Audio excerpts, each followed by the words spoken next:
Because you guys are a married couple, I have to ask, how did you meet? I know there's a story here. You want to tell that story? Well, I was just a child. It was my first job in a professional setting. It was a graphic design studio. Mm-hmm. And I was studying communications and public relations, and so I got an internship at a graphic design studio. And Mark was one of the designers. Oh, so it wasn't through music? It was not through music. No, so the music brought you guys together. So how did you find out you had common ground in music? Well, when we met, I found out that she played guitar, and she found out that I played guitar, and it was kind of like, wow. And we used to just kind of sit in the living room and play music. And we actually started off, we were heavily into country, mm-hmm. doing like classic country, the old school country. Right. You know, Merle Haggard and Johnny and June, Johnny George and June, Tammy. And then some of the newcomers that followed in that vein, like Dwight Yoakam and sure. Steve Earle and some of the others. But Lyle Lovett, they were all being played on country, sure. country radio. So yeah, so we kind of had that interest. Now, was this in Los Angeles? Yeah. Yeah. We both are from Los Angeles. I'm third generation from the Los Angeles area, and I grew up in North Hollywood, California, and he was East LA and Orange County. And you were born in Chinatown, right? Yeah, I was born in Chinatown. Funny enough, the name of the hospital was called the French Hospital. Oh, that is so the French Hospital in Chinatown. Don't ask me why.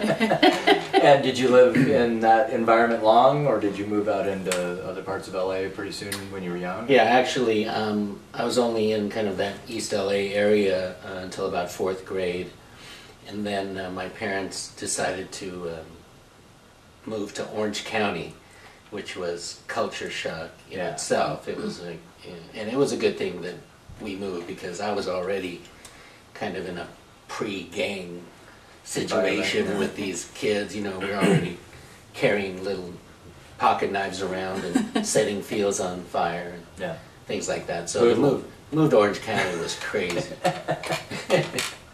So you met in California. What brought you up to the Bend area in Central Oregon? Well, my friend Jim Whitty lived here, and that's how I knew about Bend. I would come up to see him occasionally throughout the years, and recently, well, 5 years ago, he got remarried, so we came up for the wedding, and it's the first time that Linda had been to Bend, and we were sitting in the wine bar downtown getting drunk, and we were just like, let's move here.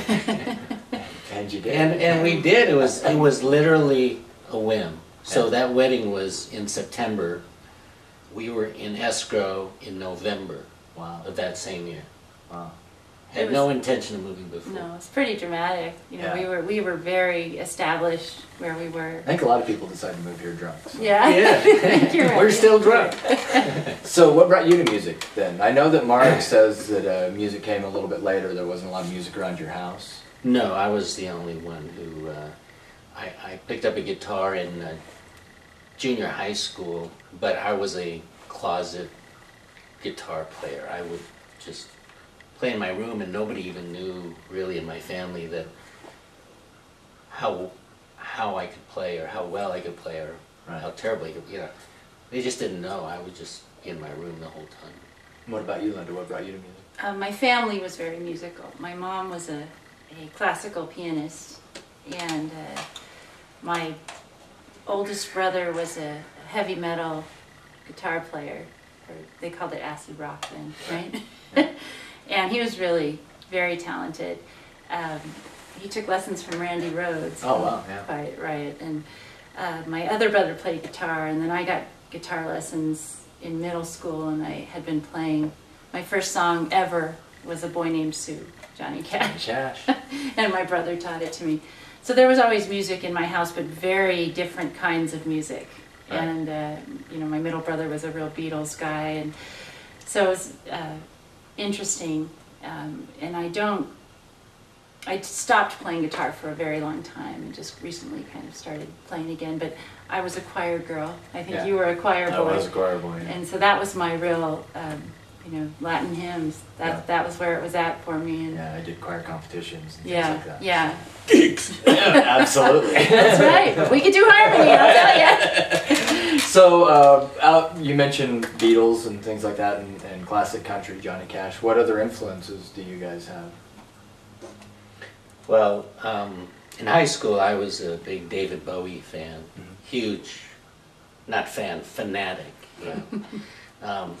But then interestingly enough, the other artists that I was really drawn to were the really mellow people like James Taylor, Jackson Browne, those types of people. And so got a good mix of both, but my guitar playing was definitely influenced by the more mellow guys, James Taylor. How did you come to those two, pretty varied influences, singer-songwriter and David Bowie? How did those two come to you? But since your family wasn't into playing music around the house and stuff, how did you find music?